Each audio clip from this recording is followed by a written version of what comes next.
A survey was done recently of 1,000 kids, grades 3rd grade through 12th. And they asked one question.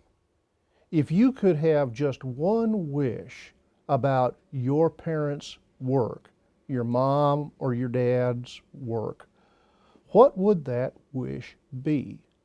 Now, the researchers and the parents expected the answer to be, I wish they didn't have to work as long. I wish they had more time for me. That was what they expected. But it's not the result that they got. Overwhelmingly, the response from these children was, I wish my mom or my dad would not be so stressed out and upset about work. That was surprising. But then there was an even greater surprise. Of those kids that wished their parents wouldn't be as stressed, 40% of them said that that stress shows up as anger. And they wished that their parents weren't so angry. We live in such an angry time right now, whether it's driven by the pandemic or politics or the economy or some mixture of the three. We don't have to go very far to run into angry people, and it doesn't take much for us to begin to feed on that. You know, the Bible talks about anger, and it may come a surprise to you, but the Bible doesn't say that there's anything wrong with anger. Anger is a sign that injustice is present. Anger can be useful. The issue is, what do we do with that anger? Scripture tells us, be angry, but do not sin. And don't let the sun go down on your anger.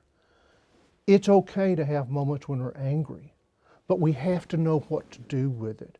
And we must be absolutely sure that when we are feeling anger, that we understand it, and we don't let it damage the relationships we have with people that we love.